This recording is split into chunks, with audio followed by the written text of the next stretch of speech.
Hello, everyone, and welcome to a brand new episode of Set Listing Bruce, your podcast all about Bruce Springsteen, his music, and mostly his fans. I am your host, Jesse Jackson. Sometimes dreams come true, and I don't want to be overly dramatic, but a couple years ago, I stumbled onto the Story Song podcast, part of the Pantheon Network. I fell in love with this podcast. I became obsessed with this podcast. I actually did an episode where I picked my favorite 5 Springsteen songs that should be covered by the Story Song podcast. I did other songs that I suggested, and I was almost stalker.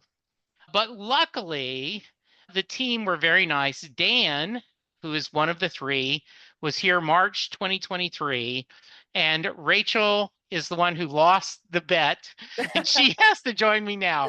Rachel, welcome to Set Lusting Bruce. Oh my gosh. Thank you for having me, Jesse. And now we're network siblings. Yes, we It's the are. best. It It's the is the best. best. I just am. So I'm going to ask you a bunch of questions, but for those of Yeah. you who may not be having the joy of the Story Song podcast, you want to give your elevator pitch, what the podcast is? Yeah, sure. Our tagline is we tell the stories of the songs that tell the stories. So basically, what we do is each episode, we run through a story song. So a song that tells a story. We like it to have a beginning, middle, and end. We go through the lyrics and do our takes on it, usually comedic, hopefully comedic.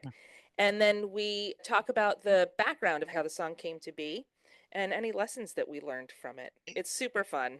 I often will talk to, and when I have a guest who's not been on a podcast before, I will tell them I love tangents. Tangents sometimes bring us the best material. And Yep. so you guys will go on so much fun tangents. Yeah.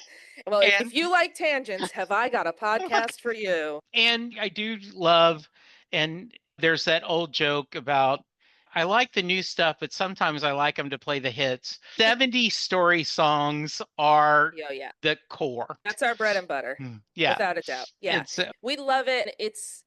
That's where our like Venn diagram meets between the three of us. I think it's 70 singer-songwriters. yeah. And it's just such a wealth of story songs at that time that it's just so fun to play around with. Yeah, I will tell you what you didn't expect for a combo, but the history of rock and roll in 500 songs by Andrew Mhm. Hickey. Yeah. He did a Janis Joplin episode. And then right afterwards, I listened to y'all do Me and Bobby McGee. And it was just the perfect sandwich of the seriousness and the sadness of her life. And then Mhm. y'all having fun with that amazing song. Yeah. Yeah, it's great. I think it's funny because there's sometimes where we have to remind people that we are not musicologists. And if you are tuning in to like really do a deep dive into the real nitty-gritty of the music, we do justice to it, I think. But we are at heart a comedy podcast. And especially in our first run, I remember one person who, because our episodes back then were much shorter and much more like very surface level. Yeah. One person wrote us this scathing review of, I thought this was going to be like a music history class. And I was like, I don't know why you thought that. Yes. We never said that. I feel like that's on you. Yeah, exactly. It is always a lot of fun. And one of the things, like, I think that all good podcasts, you start learning some of the quote unquote tropes and some of the things that yep, bingo card. You can make a bingo card for the story song, and I love Oh, that. yeah. Pearl's the singer. And Yep. so that is great. Yeah, we All literally had a meeting one time where we had to be like, I think we got to give Pearl a break. all right. I always like to start at the beginning. So talk about where did you grow up and what kind of music was your family listening to when you were growing up? So I grew up on Long Island in New York, Dan and Michael as well. And my parents were full on children of the 60s. Like they're like something out of a movie. They went to Woodstock. My father was drafted. My parents got married after boot camp and before he was sent to Vietnam. Like it was the whole thing. Like they're basically like Woodstock kids. So growing up, it was a lot of the sort of classics. It was Bob Dylan, Janis Joplin was huge. Santana was big in my family's household.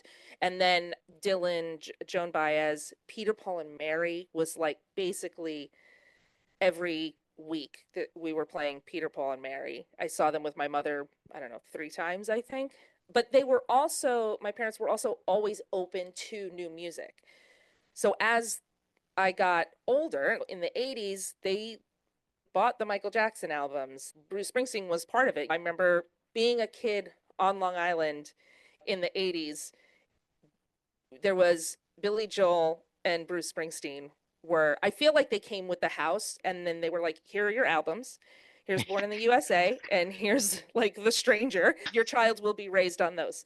That was the music that I was really raised on, were those classics of that. I'm I had a joke that I've said multiple times that when you grow up in that Northeast, and especially if you're talking to a second or third generation Springsteen fan, like one of the questions I ask is, can you remember when you first discovered Bruce and what about his music spoke to you? And when someone's born in that, it's like, when did you realize your parents used Tide washing detergent? Right. It It's was just there. it's just there. I do have a distinct memory of being in one of my family's first houses and being in our sort of front room and hearing Born in the USA in the other room on vinyl on the stereo. And I just have this distinct like recollection of that, like standing just right at the stairs. It must have been we were coming in from somewhere and it was just playing with whoever was in the house at the time. Do you have siblings? I have a brother who's 16 months older than me, so we're Okay. basically twins. Yeah. Was he an influence in you? We're so close and so close in age that he was my big brother, but at the same time, we ran with the same friends and we had the same interests. We were both into theater. So he was an influence on me, but also because we were so close, I also wanted to reject a lot of things. So he was very early on into Nirvana and Bare Naked Ladies. And I remember being like, I don't want to listen to that. And then as I got older, I was like, yeah, of course I want to listen to that. It's Nirvana and Bare Naked Ladies. But we grew up in like when we were kids with the same vibe music wise. Yeah, a couple of things I've noticed over the years doing this is often there's two kinds of groups in very general terms. People that adored their parents' music, and then as they Mm-hmm. got a teenager, they just expanded their horizon, or the others who couldn't stand their parents' music. And then when you turn 30, you go, wow, that Johnny Cash guy dad liked, he's pretty good. Yeah, I felt lucky that I think it influences you one way or the other, whether you know it or not. Yeah, My mom was a huge Beatles fan. Saw them at Shea, or yeah, saw them at when they came yeah, to New York for the first time, skipped school to see them, sobbed when Lennon died, all that stuff. yeah, Huge Beatles fan. And so that was our childhood. It yeah, was like that, are you Elvis or are you Beatles? yeah. We were Beatles. I didn't really go with 1950s music. Like all the Hmm. music in my household growing up was 60s and above. Yeah. Yeah. So I didn't get That's, into that till later. And now I'm a huge like Louis Prima fan. can you remember when you first discovered musical theater and what about it spoke to you? So that is my brother's influence. My brother is Okay. also is an actor and has been done musical theater.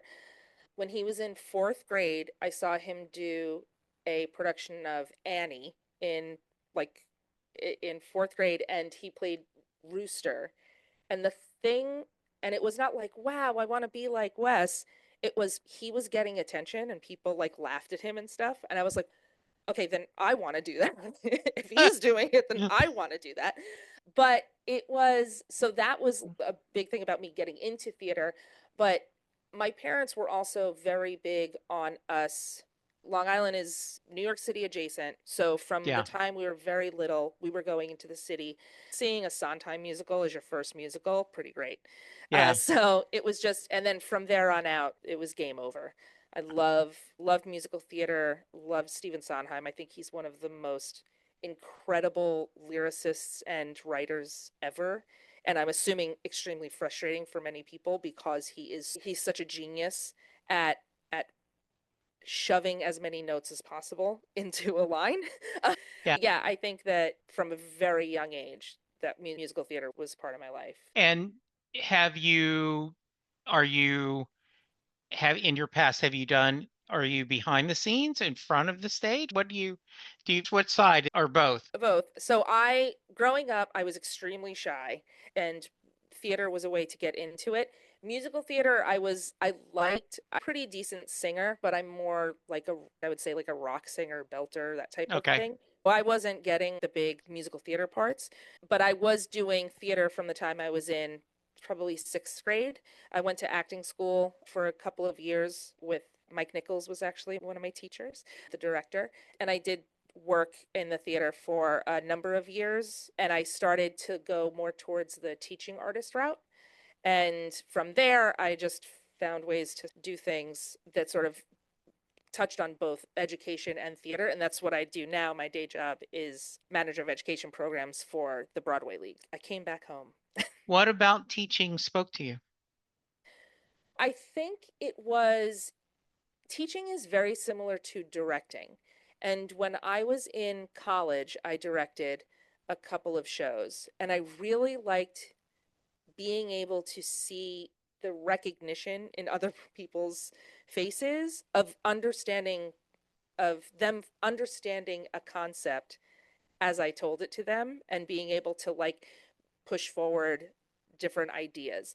I also was very blessed in especially in theater to have amazing teachers and people who were a number of people who I went to school with have gone into education in one way or another, and I think that speaks a lot of our the teachers that we had because they were so influential on us growing up and in acting school and stuff.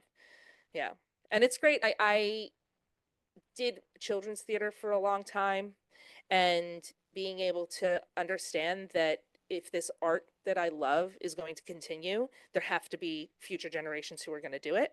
And it feels good to be able to be like, we want you to succeed because this is our work. And the way that, like, it's almost selfish because it's like the way that we get to stay like relevant and like immortal is if we pass this information on to you and you keep it going. So, yeah.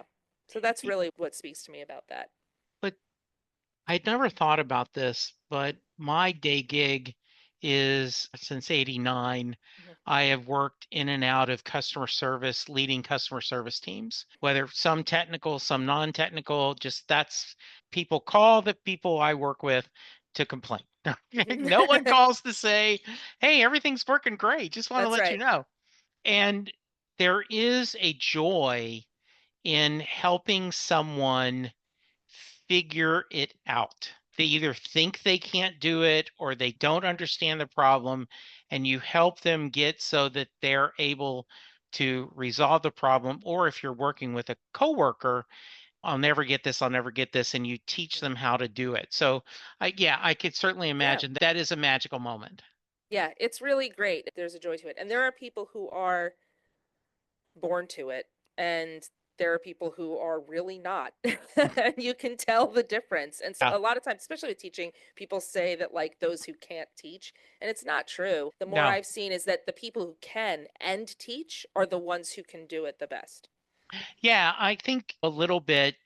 There's a lot of talk, especially like very gifted athletes don't always make good coaches because just why don't you just do it? Yeah. Because Yeah. I'm not you. Yeah. So yeah, there is that, and figuring out how to get that person to have the hook to understand, oh yeah, this is what you're trying me to do. It's got to be great.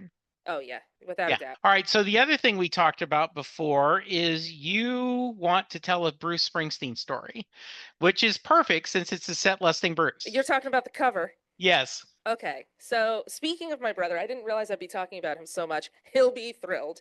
But he is, first of all, a big fan of our podcast, which is wonderful. He's always keeping an eye out and he's giving us ideas. Some we take, some we don't. About a year ago, he was listening to Sirius XM or something, and he texts me and he goes, I just heard a cover you will not believe. And I was like, what is it? He goes, Bruce Springsteen, look up Bruce Springsteen covering Staying Alive in, I think it's Brisbane, Australia. Yeah. So the ever supportive sister I am, I was like, let's prove him wrong. And so I listened to it and I was floored. I listened to the audio first and I was like, this is probably, if not the best cover I've heard, top 5 covers of any song I've ever heard in my life. And then I watched a YouTube video of it and I'm watching it and I'm like, this guitar part is amazing. It's terrific and all this stuff. Bruce going and it's phenomenal. And all of a sudden it cuts to the guitar and I'm like, to do it, I had to rewind and I was like, and is that Tom Morello on guitar? Are you kidding me? The song is, when they say that somebody's take on a song can transform the song, like it is so transformative of that song. It's incredible. The energy in it and it just is pushes forward. It's just really a phenomenal feat to take a song that everybody knows and just make it your own. And I have just been the biggest like proponent of this cover. I have literally everybody I talk to, I'm like, have you heard this cover of Staying Alive by Bruce Springsteen? You have to. It's the best. It quickly became like heavy rotation for me. I have to listen to it at least once a week. Yeah, I remember during tour, little Steven was off Yeah. filming Lilyhammer, and so they had Tom Morello joining in, and which is first off funny that you got Yeah. Tom Morello filling in. And then Bruce was picking a different Australian band to cover every night at the tour. That's so much work.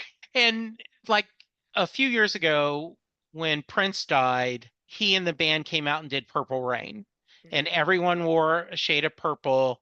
And they had rehearsed and rehearsed, but I'm like, okay, that's a tribute to Prince. Sure. But you just, okay, we're going to pick a song and then we'll pick another song, and then we'll pick another Mm-hmm. song was just, yeah, It's I agree.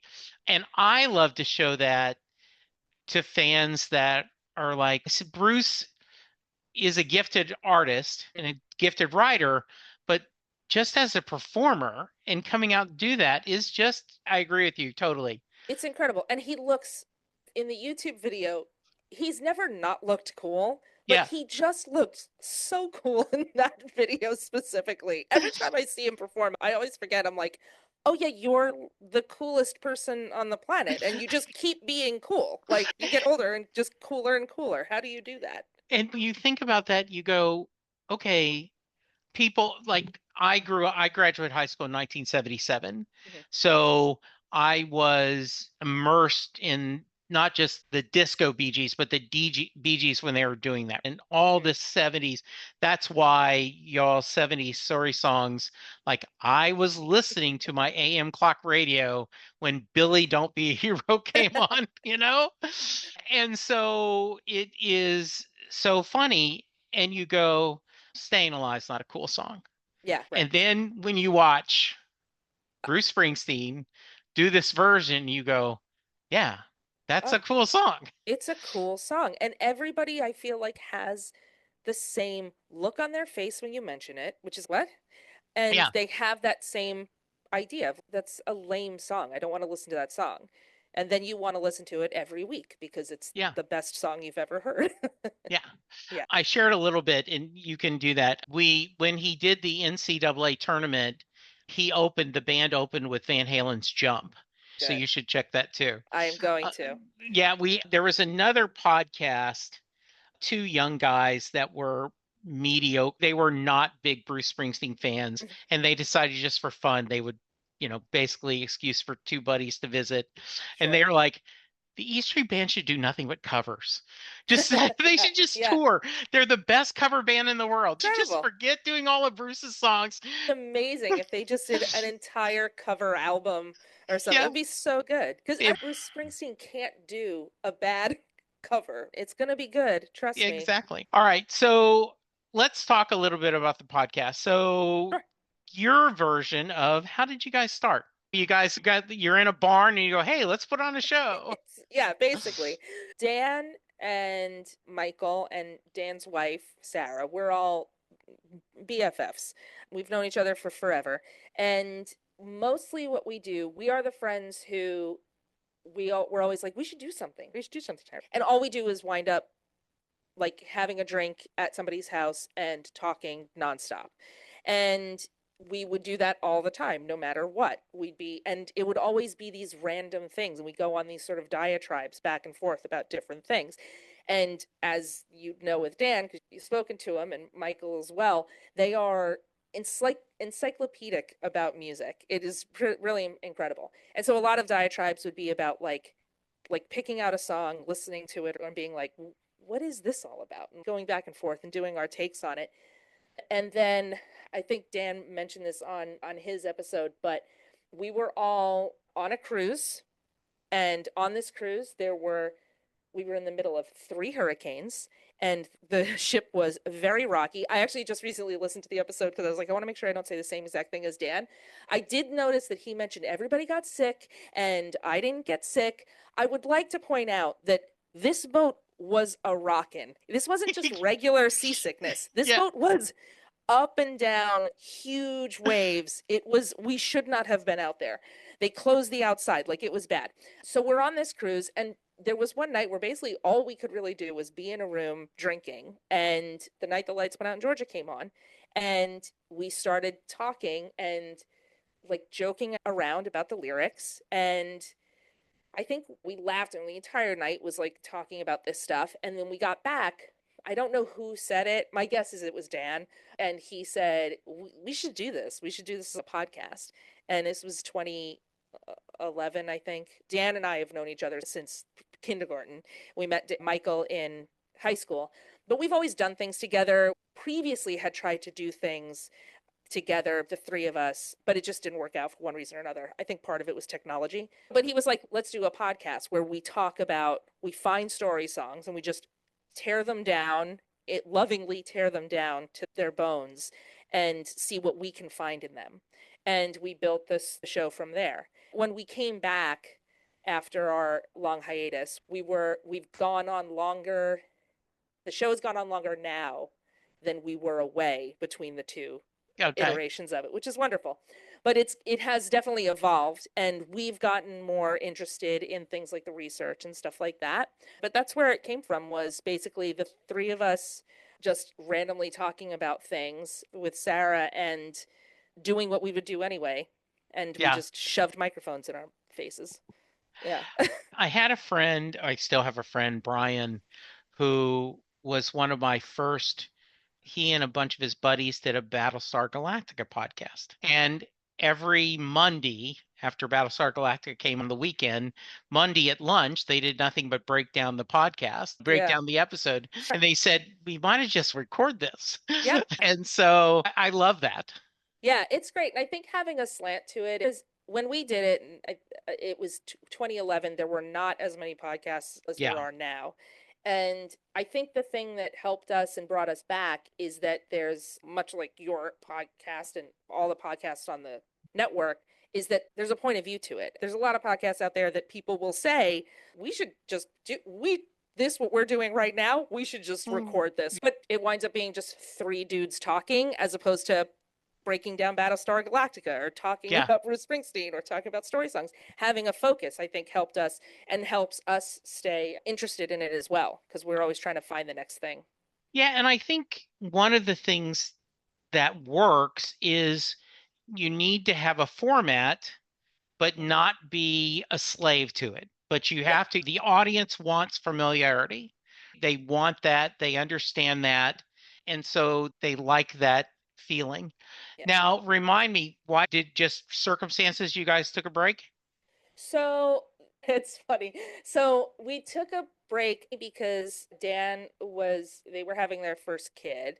There were a couple other things I was going through. My mother was very ill and passed away Mm, shortly before I think we stopped. And then life just gets in the way. And especially back then, there were not I don't even think there were podcast networks. It was just right. ragtag iTunes Sure. stuff. So it was just like this thing that we did for fun and whatever. And I think Michael and I, a couple of years later, started talking about, hey, that was really fun. I wish we would do that again. And I think I emailed Dan, and it's funny because first of all, I feel like I'm airing laundry, but I'm like dirty laundry. I'm not. Yeah. It's fine. But the three of us, it's not like we do the podcast and never see each other. We Right. hang out all the time. But I Right. emailed him and I was like, hey, should we like do the podcast again? And he never responded. Yeah. I was like, I guess he doesn't want to do it. And I'm not going to push it. And I don't want to bring it up in our thing. And then something came up and I brought it up, I think in person or something. And it turns out that the email I was emailing him about, never checked. So we never Oh, got those emails and we never talked about it because it was like, I don't want to talk about what we're hanging yeah. out. But it was so funny because it was like, yeah, I want to do it. That was the best thing I ever did. So we're like, oh, Oh, thank God. And yeah, so now we've been doing it for, I don't know, that's a 7 years. plot to a It's story. beautiful. It's It is beautiful. beautiful. That's great. And I, so he shared his thoughts, but talk to me the who picks what song? And is that kind of I hey, I really want to do Big Yellow Taxi. Oh yeah, I'm the person who thinks the title of the song is the first line of the song. Yes, So exactly. I would be like, oh, that song Paid Paradise, since Yeah. that's not the name of the song. It's called Big Yellow Yeah. Taxi. Yeah, so we have a list that we keep and we go through it. But basically everybody brings their own idea for the next song that they want to do. So you're presenting the song, nobody's assigned it. There are times where maybe I'll bring up a song, or Dan will bring up a song, or Michael will bring up a song, and it'll be like, hey, maybe you take that one.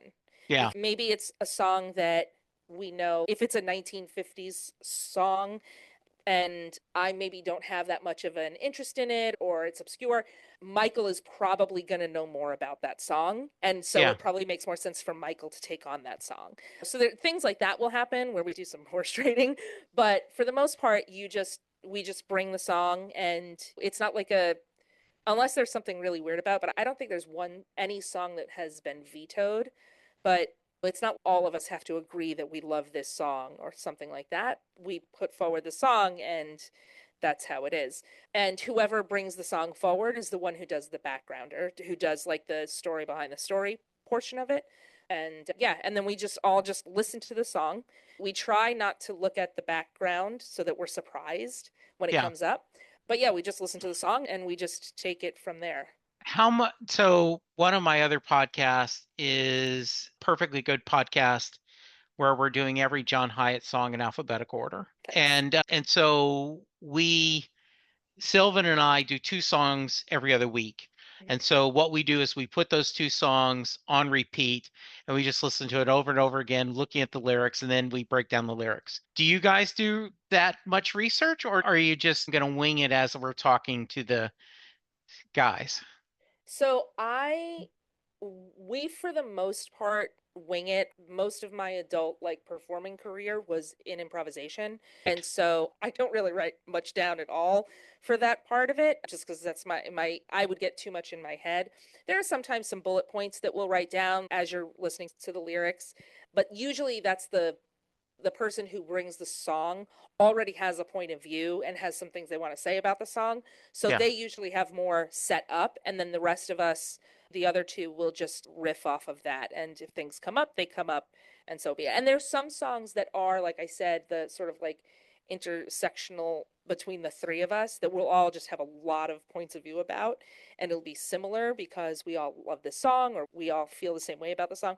There are some other songs where maybe one person knows about this song and the other two are like, I don't know this song. I have no connection to the song. And you find your connection as you're going through the lyrics and diving through it, which is great. It's really fun to be surprised by other people's takes, but also be surprised by your own take as you're going through, which is really fun. Because I think one of the things that it's kind of okay, I got to really put this joke. And the joke that you try to squeeze in is never as funny as the joke that just spur of the moment comes through. Oh yeah, yeah, without a doubt. If you try it, it's going to feel forced. And there have been a number of times where I had a bullet point and Hmm. we get there and Dan or Michael say something about that line that I'm not going to then say the bullet point I had about that line. I just have to roll with what they said, whether I agree with it or not. But it's more fun to play off of each other. And I think, again, we've known each other for most of our lives. And so we can read each other and we know where each other is going. And like you said, we have our go-tos anyway. Here's the thing, right? One of my favorite is when you go, I have questions, right? Yes. Like there is a lyric and it just goes, Yeah. okay, we read the lyrics. It's okay. I have questions. I have a Yes. lot of questions about this. One of my favorite things is when, and I will say, I do think there's part of it, not to bring up gender politics, but I do think it's funny that there are some songs where I will have a completely different take on something that Michael and Dan have on the same thing because I'm looking at it through a different lens. So I might say, okay, here's my question about this guy. And Yes. they'll be like, I think he's fine. It's no. I also, it's very fun because we all three of us at different times will take the different points of view. Like for the most part, I'm usually the cynical, nihilistic one, I feel. Yeah. And Michael's a little more optimistic, and Dan is probably like middle of the road, a little combative in a fun way. But that's always fun too. When somebody's, I think it's going to be, this is about love. And I'm like, this is murder. This person's been murdered. Yeah. It's you have to not take it too serious. Talked a few minutes ago, or I think before we recorded that the Springsteen song I'm on Fire. Yeah. And Hey Little Girl, Is Your Daddy Home Yeah. is not a great lyric. It's not great. No, I mean, it's it's not rough. great. Yeah. Yeah. And I realize that we can talk all you want about baby, it's cold outside, but Right. this sounds horrible. Like, Yeah. There's so much of that in the songs that we look at. And listen, Bruce is amazing. His lyrics are great. There are some of his songs that you're like, I really hope this is a 17-year-old talking about another 17-year-old, yeah, where you're yeah. like, please, oh, please let this be that kind of timing. But when you look into it, you're like, huh, do they know how this could come across? The there was JB and Rob were guys that were doing they went through every Bruce Springsteen song in alphabetical order. And they did talk about that in the 70s that little girl did not age well. And It there doesn't ring is right in the ear. no, it Yeah. doesn't. And I do think it's sometimes really funny when you will try to put a 2025 sensibility on something that was written in the 50s, 60s, or 70s. Yeah. Okay, let's have some fun with this. Right. Yeah, I think because it's also there's a difference between it's of its time and Yeah, it didn't mean the same thing as you yeah, think it does. And yeah, that's always fun when you're like, that yeah. phrase does not even mean anything anymore. What are some of the episodes that surprised you? Oh, one of my favorite songs I had never heard until we did the episode of it, and it's We'll Sing in the Sunshine by Gail Garnett. It is far and away the most surprising like love affair I've had with a song since we've started doing this. I heard that song, and from the moment I heard that first lyric, I was like, I know how I'd never heard this song, but this is my favorite thing ever. It's just perfect. I want to be her. But it is so that is a far and away my favorite discovery of a song through here. But I also in the research we try and find songs that I like, but at the same time, I try and dive into songs that maybe I've never thought about. I have a better respect for Tom Waits after doing Martha, and I have a better respect for Chris Christopherson, who's our patron saint. Because growing up, you're like, I don't know who Chris Christopherson is, but he seems like just a lame kind of country dude who's in A Star Is Born with Barbara. But then you learn more and more about him and how influential he is. I think a lot of the songs don't surprise me as much as the different influences behind the songs surprise me. So him and I love Linda Ronstadt, but the amount of times that she comes up in background for different songs is really incredible. So those type of things are really what get me.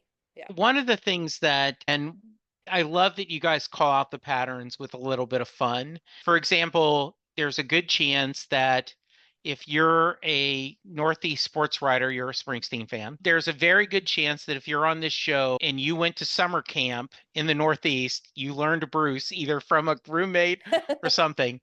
And I love when y'all go, guess what? The record company didn't believe in the song. Oh, Right? yes.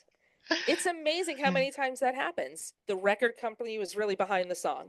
Yeah, Surprising thing it now. is more surprising. It's great. Those behind the scenes things always crack me up with those tropes of didn't believe in the song or this song is nothing like they've ever done before and it was their number one hit and all those things you're like these just keep on coming up and coming up and it's fascinating when you start to see those patterns. It's really very interesting.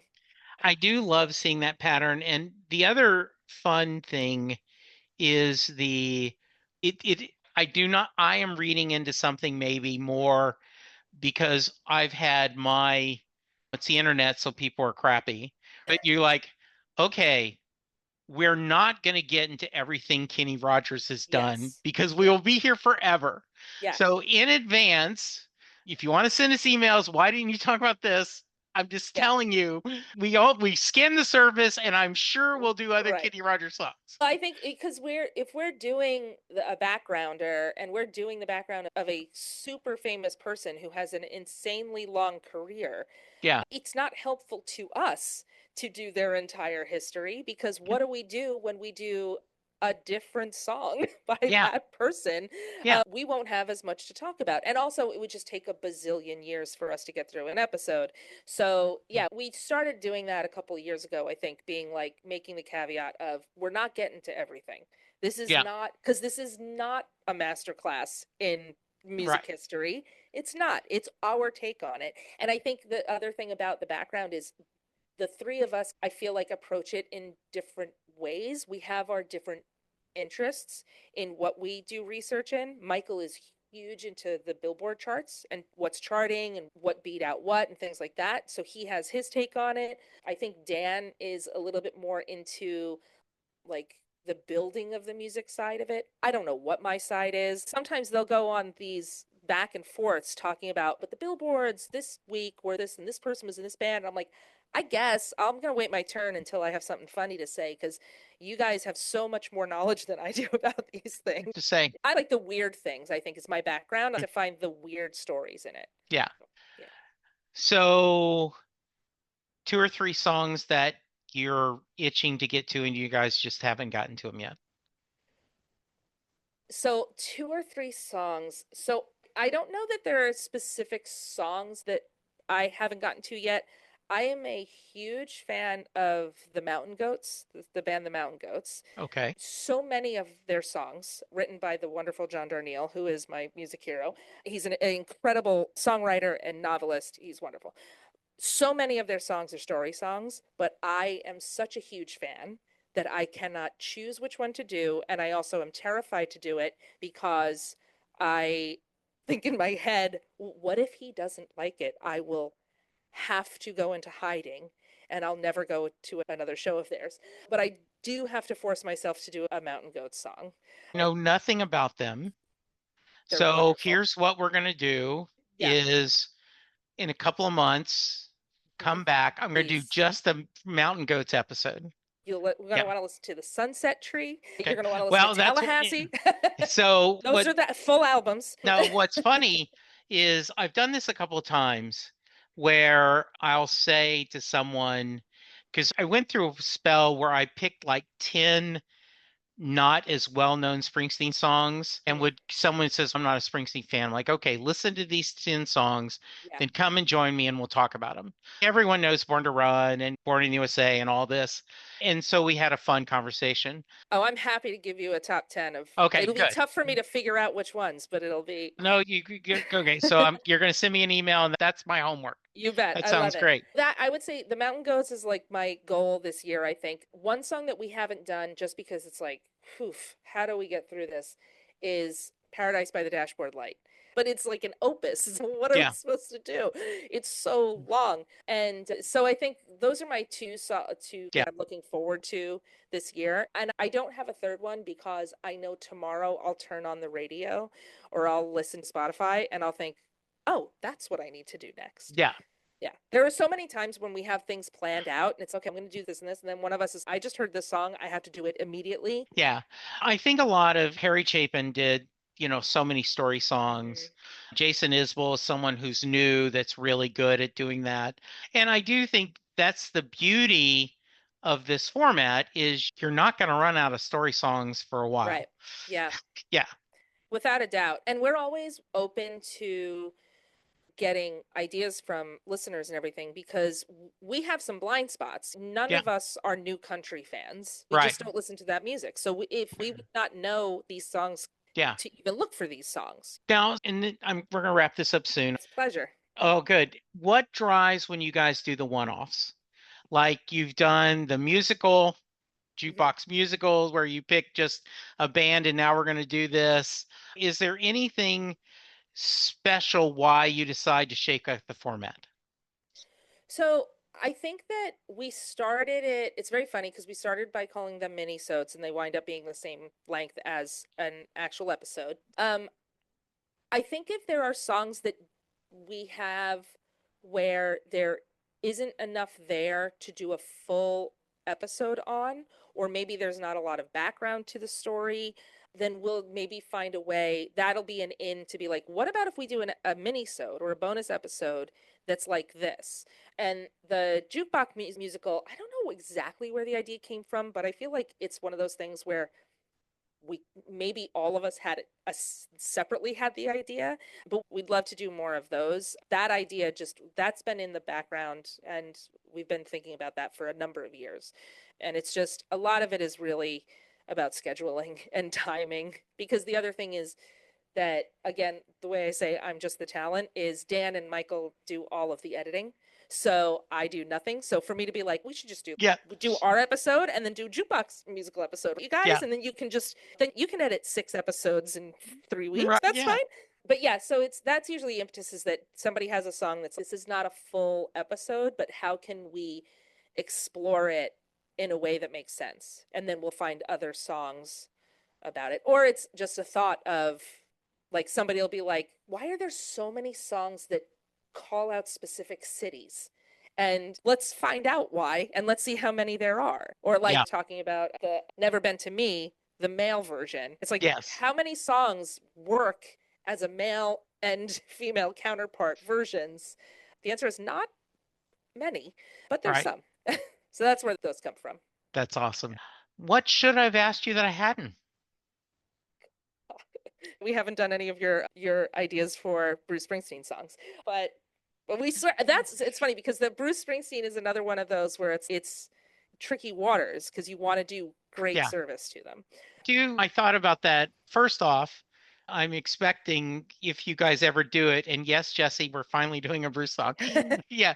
No, I do think that you have to pick a song that has a story, but also there you have to figure out, okay, where do we find the humor? Right. And you sometimes it's a little bit tough. Hungry Heart, left my wife and kids in Baltimore, Jack.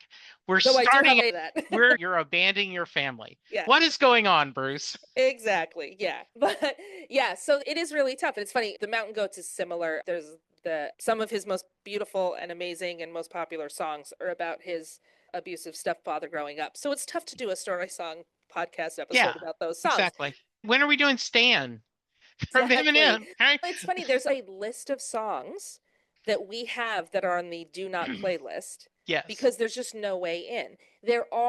We have talked about how do we do an episode about the songs that we cannot do episodes about.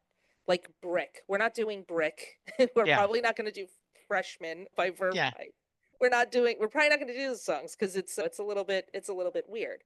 So I think that's to answer your question of what have you not asked me, I think are there songs you won't do? And the answer is yeah, probably. And I think there's other songs that, we got a couple of emails or like comments and not mean, being like, Yeah. I noticed you don't have a lot of hip hop songs or rap songs about that you do. And I think it's because there are some things that are just not our story to tell, and it's not our place. It's not out of any sort of disrespect or lack of enjoyment of the music. I'm a huge Kendrick Lamar fan. I'm not doing a Kendrick Lamar song on our show. It's just not our place. And now Yeah. everybody's doing it, including like soccer moms in the Midwest. That's not for you. Why are Yeah, you doing that? exactly. That's Yes. not for you. Yeah. Like, you can enjoy it and not put it on TikTok. That's fine. You don't have to have your take on it. So yeah, there's a list of songs, and there's songs that we just feel is like not probably our place to do it. Yeah. Yeah, the other thing that, and I was really hoping that I would not become the Saturday Night Live skit. Hey, remember that Yeah. time when? But it is very funny when you guys go, how have we not done this song already? Oh yeah. This is our bread and butter. Yeah. Yeah, without a doubt. I remember, I forget what song it was, and I literally thought we had done it. Yeah. And we just did it. I forget what it was, but it was one of those things where it was like, but we did this already. And then you look back, you're like, oh, we didn't. We just should have. And I have very specific things I want to say about it. So in my head, I've had this episode multiple times because I've heard the song and done my bullet points of what I want to say, but we never did it on mic. Yeah. So yeah, it's really funny how we still are finding songs like, oh yeah, that's right. That song exists. And I knew Willie Nelson, Redheaded Stranger. I'm like, oh, that's a great song. And then to hear you guys riff on it and talk about it was like, wow, that was really creative and how we did that. Yeah, we really enjoy it, and we, like you said, we don't take it too seriously, but we try to show every song respect. Even if we don't like it. And there are definitely songs that we have done that I am like, we stop the episode and I go, I am never listening to that song again. But we try and do it with respect. Dan says this, we've become a lot nicer in this second iteration. If you listen to any of our classic episodes, we're a little meaner, a Yeah. lot more foul mouthed. But and that's just, it's on purpose. But we try and have fun, not make fun. And Yeah. so, and be respectful of it, because we truly are like, we do love the music. And for the most part, when somebody brings a song to the group, it's because they've been thinking about it a lot and need Well, to talk about it. I remember Kevin Pollak, when he was doing his chat show, said people don't understand. No one tries to make a bad movie. Right. And Yeah. so they are making songs and music out of love. And so you want to give it the respect, but at the same time, just have a little fun with it. Go ahead. No, I was going to say, and you can have your opinions about it, but still understand that this is something that somebody worked really hard on. Unless they Yeah. say they wrote this hit song in 20 seconds, which always pisses me off. Yes, But it does. but it's the understanding that, look, somebody loves this song, and it's not our place to say music is subjective. And Right. so it's our place to find the fun in it. We always find something interesting in the songs, and that's the whole point of it, to find something interesting in every song that we come across. A few years ago, we were in Nashville going to the Country Music Hall of Fame. They have the little kiosk, and there was one from Tom T. Hall. He said, I wrote that song in 20 minutes. It sold millions of copies. I have no idea why. I don't know where it came from. Drives me nuts. He says, and there's others that he spends Who knows? months trying to Yeah. work. When we come across a song where somebody says it's a hit song and somebody says, I wrote this song for weeks and weeks, I'm like, that, I love that. Yeah. Because you don't get that a lot of times, and now Yeah. it's sold bazillion copies. Penn Jillette told the story that he believed, he's a huge Bob Dylan fan, and he talked about Blood on the Tracks. Dylan just opened his veins, pour out his heart, and there it was live. Yeah. He said, then you go to the Dylan archives and you see there are notebooks filled with the work he did to try to do that sounded so spontaneous. Yeah. And so they both can be true. Yep. Yeah. 100%. And they both have their value. Yeah, exactly. Yeah. This was great. Thank you so much. Thank You've made me you. smile. All right, before I get you out of here, all right, so Mountain Goats, that's my homework. You're going to Yes, send that's me your homework. some songs. You bet. Your homework was to listen to Bruce Springsteen's Thunder Road. You bet. Jay Armstrong was an honors English teacher. He's now retired, But when he was teaching, he would give his students the lyrics to Thunder Road, and they would read it as if it was a poem, going over the themes and the imagery Bruce explores. And then he would ask his class at the end of the day, do you think Mary gets in the car? So, Mhm. Rachel, that is your question. Do you think Mary gets in the car at the end of Thunder Road? Okay, so I have this will not surprise you, but I have two ways of thinking about this. Good. As Bruce Springsteen, I think to myself, how could she have not? Yes. Because he's Bruce Springsteen and he's Yes. the coolest. And even in the lyrics, the way that he is wooing her Yeah. and seducing her into the car is, how could you not fall for that? But the other side of me as the character of Mary is, I don't think so. And here's why. Because I think he's just another ghost of the boys she sent away. Yeah. I think she is the unattainable. And especially it's the graduation gown, she's moving on into her life, into her adulthood. And I don't know that he's a part of that. And I think it's also the idea of like with the ending of It's a Town Full of Losers, I'm pulling out of here to win. Yeah. And also ties to the fact that Bruce Springsteen, everybody's, yeah, Jersey, and every song of his ends with, this is a garbage place and Yeah. I want to leave. But he's Jersey's own. But I think that there's something in that has a sense of desperation to it. Yeah. And I think he's almost there. And then he like gets to that end and he goes a little bit over. And so I don't know that she gets in. I think she thinks about it, but I don't think she does. I think she thinks better of it, and he is just another one of the boys she sent away. Yeah. I love that answer. Those are both great answers. Steve Young just was on there, not the football player, but he wrote for David Letterman for years. And you will appreciate this. I asked him at the beginning, I said, did you do your homework? He goes, Thunder Road, that's the one that says the screen door slams, Mary's dress sways. I go, yes, that's it. Yes, I'm good. So we get all the way to the end of the podcast. He goes, yes. He said Mary gets in the car, drives to the hardware store, gets a new spring so that the screen door won't slam anymore. That's so good. That's a great answer. She says, I'll get in, drop me off at the True Value, and then you can keep going out to where the winners are. Yes, But I I've know. got a creaky door to fix. Yes. I love that. The other thing you mentioned is Warren Zane, who wrote the great book Delivery from Nowhere about Bruce's album Nebraska. He says that Mary doesn't, he says the singer never talks to Mary. He said it's Mm. like he says it's that girl you love in high school that you've asked her out 100 times, but you've never had the courage to go there. Yeah. Oh man, I love that too. See, this is why we do the things we do, Jesse, because Yes. I just got chills for that. All right. So if someone wants to reach you and hear the podcast, what's the best way? You can find us, the podcast, any Story Song podcast on wherever you get your podcast. You can also email us at info@storysongpodcast.com or go to our website and send out, contact us. I just recommend it strongly. Thank you so much. And we were so happy that you joined the network. We're siblings now. Yes, it really was. I was thrilled. Oh, yes. So very good. All right, listeners, go check out the podcast. Look, start out with just look at the list, pick a song that you loved as a kid or in college, listen to that one, but you'll end up going to all of them. My mom had a stroke Yeah. and she was not doing well. And so I had to go to Louisiana multiple times, and it's a 6, 7 hour drive. And I would do nothing but listen to you guys. Yeah. And it made me smile. I That was mean, like the whole, you were watching the movie Breakfast at Tiffany's yeah. in the, Yeah. in the Yeah. common room. Yeah, that's a good movie. That's it. We've never dated. That's all you have. Yeah, we love to hear that. People being able to just make people smile. That's at the heart of all three of us. We're comedians.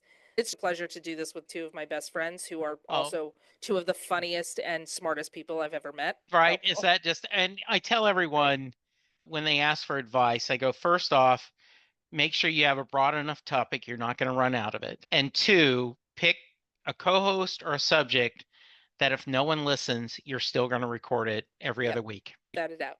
just, that's what it's about. It's the companionship, and the listeners are just lanyap, as they say in Louisiana. Yep. Yeah, there you go. Yeah. Thank you, listeners. Everyone, be safe, be kind, and we'll talk soon. Goodbye.